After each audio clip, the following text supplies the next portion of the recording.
Gastritis is a very common problem. अगर आपके पेट में प्रॉब्लम होती है, जैसे कि पेट में दर्द, पेट फूलता है, बदहजमी होती है, भूख नहीं लगती, गैस बनती है, सीने में व गले में जलन होती है, तो आप डॉक्टर के पास जाते हैं। डॉक्टर आपको बताता है कि आपको गैस्ट्राइटिस है, इसलिए ये सारी प्रॉब्लम्स हो रही है। Hello everyone, welcome to my channel. I am doctor Rafia. तो आज मैं गैस्ट्राइटिस के बारे में बात करूंगी, पेट की उन समस्याओं के बारे में जिसे आप में से कई लोग इससे परेशान हैं। हमारा स्टमक यानी कि खाने की थैली एक तरह का एसिड प्रोड्यूस करता है जिसे हाइड्रोक्लोरिक एसिड कहते हैं। जब हम खाना खाते हैं और खाना हमारे स्टमक में जाता है तो ये एसिड उसका ब्रेक डाउन करके उसे छोटे छोटे टुकड़ों में तोड़ देता है। इसके अलावा ये एसिड हमारे स्टमक में होने वाले अनवांटेड इन्फेक्शन को भी रोकता है। ये एसिड काफी स्ट्रांग होता है, इतना स्ट्रांग कि स्टमक के लाइनिंग को डैमेज कर सकता है, लेकिन नेचर ने इसे प्रोटेक्ट करने के लिए स्टमक के लाइनिंग के ऊपर एक म्यूकस का लेयर बना दिया है जो एसिड द्वारा स्टमक लाइनिंग को डैमेज होने से बचाती है। प्रॉब्लम तब स्टार्ट होती है जब स्टमक लाइनिंग में स्वेलिंग आ जाए, इन्फ्लेमेशन हो जाए या फिर किसी तरह का इरिटेशन पैदा हो जाए, तो इससे स्टमक लाइनिंग कमजोर हो जाती है, बीच बीच में टूट जाती है, इसमें कुछ चेंजेस आने लगते हैं जिससे प्रोटेक्टिव सेल्स यानी कि म्यूकस बनने वाली सेल्स जो स्टमक लाइनिंग में होता है वो डैमेज हो जाती है। प्रोटेक्टिव सेल्स डैमेज होती है तो म्यूकस लेयर जो कि स्टमक लाइनिंग को प्रोटेक्ट कर रहा है वो डैमेज हो जाती है एंड स्टमक लाइनिंग एसिड से नहीं बच पाती। एसिड स्टमक लाइनिंग को डैमेज कर देता है। स्टमक लाइनिंग जो स्वेलिंग व इन्फ्लामेशन की वजह से डैमेज है, प्रोटेक्टिव लेयर टूटने की वजह से एसिड इसे और भी डैमेज कर देता है एंड सारी प्रॉब्लम यहीं से स्टार्ट होती है एंड गैस्ट्राइटिस के सिम्टम्स अपीयर होने लगते हैं। अब हम जानते हैं कि स्टमक लाइनिंग में ये इरिटेशन, स्वेलिंग, इन्फ्लामेशन किस वजह से होती है, कि ये सारी प्रॉब्लम्स अपीयर होती है। इसके कई कारण होते हैं। बैक्टीरियल इन्फेक्शन आमतौर पे एच पायलोरी की वजह से होती है। एच पायलोरी गैस्ट्राइटिस का बहुत ही कॉमन कॉज होता है। जो लोग अल्कोहल लेते हैं या फिर सिगरेट स्मोकिंग या किसी भी फॉर्म में टोबैको ले रहे हैं तो ये आपके स्टमक लाइनिंग को इरिटेट करती है एंड गैस्ट्राइटिस का कारण बनती है। बाइल एसिड रिफ्लक्स की वजह से भी स्टमक लाइनिंग इन्फ्लैम्ड होती है एंड गैस्ट्राइटिस कॉज करती है। इस्कीमिया, अगर स्टमक के अंदर ब्लड फ्लो में कमी आ जाए, अगर ब्लड की सही मात्रा स्टमक में नहीं पहुंच पाए तो स्टमक लाइनिंग को न्यूट्रिएंट्स नहीं मिल पाएगी जिससे स्टमक लाइनिंग कमजोर होगी। प्रोटेक्टिव लेयर ठीक से काम नहीं करेगा जो गैस्ट्राइटिस का एक कॉज बनता है। Food allergies and food poisoning, अगर किसी चीज के खाने से आपको एलर्जी है जो ज्यादातर लोगों को पता नहीं चल पाता एंड कंटिन्यूअसली उसे खा रहे होते हैं तो ऐसे में गैस्ट्राइटिस हो सकती है। ऑटो इम्यून गैस्ट्राइटिस, इसमें आपका इम्यून सिस्टम आपके ही स्टमक लाइनिंग के अगेंस्ट काम करने लगता है एंड उसे डैमेज कर देता है।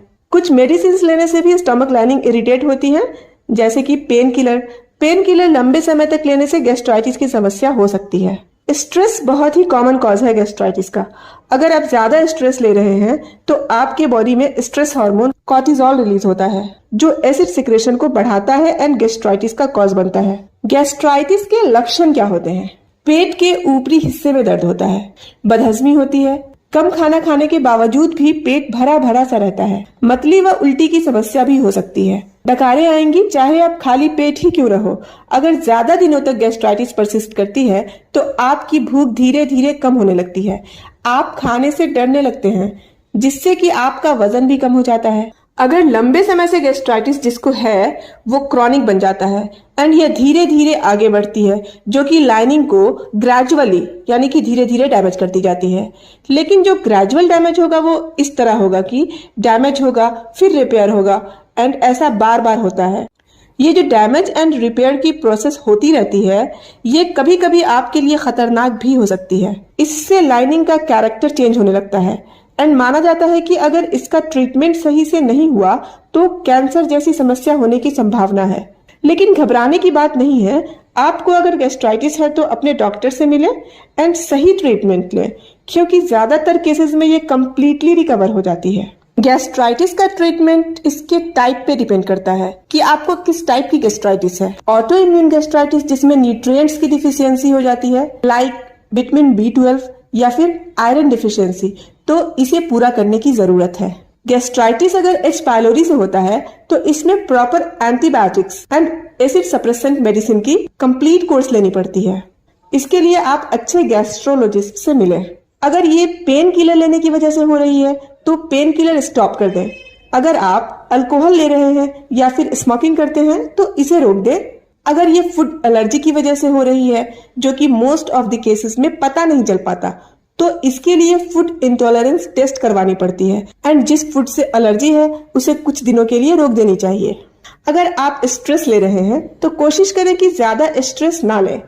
स्ट्रेस कम करने के लिए अच्छी नींद लें, योगा या एक्सरसाइज करें एंड खुद को रिलैक्स रखने की कोशिश करें। नेचर ने हर्ब्स में बहुत सारी बीमारियों का इलाज रखा है। अगर हम इसका सेवन प्रॉपर डोज के साथ करते हैं एंड सही तरीके से करते हैं तो बिना किसी साइड इफेक्ट के ये बहुत सारी बीमारियों को परमानेंट ठीक करता है। जवारिश कमोनी सादा ये यूनानी मेडिसिन की एक दवा है जो कि पेट की बहुत सारी प्रॉब्लम्स को ठीक करती है, लाइक बदहजमी, खट्टे डकार, एसिडिटी की वजह से पेट फूल जाना, गैस ज्यादा बनना वगैरह। सबसे बड़ी बात है कि यह डाइजेशन को स्ट्रॉन्ग करता है। अगर आपका डाइजेशन ठीक होगा तो ऑटोमेटिकली पेट की बहुत सारी प्रॉब्लम्स खत्म होंगी एंड इसका इस्तेमाल अगर 3 to 6 months कंटिन्यू करते हैं तो ये गैस्ट्राइटिस की समस्या को जड़ से खत्म करेगी। इसके इस्तेमाल करने का तरीका है कि आप सुबह व शाम इसे खाना खाने के बाद 5 से 10 ग्राम अर्के बादियान के साथ लें। लिकोरस, जिसे हम मुलेठी के नाम से जानते हैं, इसके कई फायदे होते हैं, जिसमें से एक खास ये है कि ये डाइजेस्टिव हेल्थ को मेंटेन रखता है। इसमें ग्लिसराइजिन एंड इसके कंपाउंड्स व कार्बेनॉक्सोलोन मौजूद होते हैं जो स्टमक में बनने वाले एसिड, सीने व पेट में जलन, पेट का फूलना, कॉन्स्टिपेशन यानी कि कब्ज व डाइजेस्टिव सिस्टम में होने वाले इन्फ्लामेशन को खत्म करता है। आप मुलेठी का इस्तेमाल 2 तरीके से कर सकते हैं। नंबर 1, 5 ग्राम मुलेठी को 5 ग्राम सौंफ के साथ 1 गिलास पानी में डालकर इतना बॉईल करें कि वो आधा हो जाए। देन इसे ठंडा होने पर पी लें। ऐसा दिन में 2 बार करें। आप खाली पेट अगर ये पीते हैं तो इसका इफेक्ट ज्यादा अच्छा होगा। नंबर 2, मुलेठी का पाउडर बना लें। इसका पाउडर मार्केट में भी आसानी से मिल जाएगा। देन ½ टीस्पून मुलेठी पाउडर को 2 टीस्पून इसबगोल के साथ 1 गिलास पानी में ओवरनाइट सोक कर लें एंड सुबह उठकर खाली पेट इसे पी लें। 15 डेज के इस्तेमाल से ही आपको इसका अच्छा बेनिफिट देखने को मिलेगा। इसका इस्तेमाल आप 3 मंथ्स तक कर सकते हैं। इसका कोई साइड इफेक्ट नहीं होगा।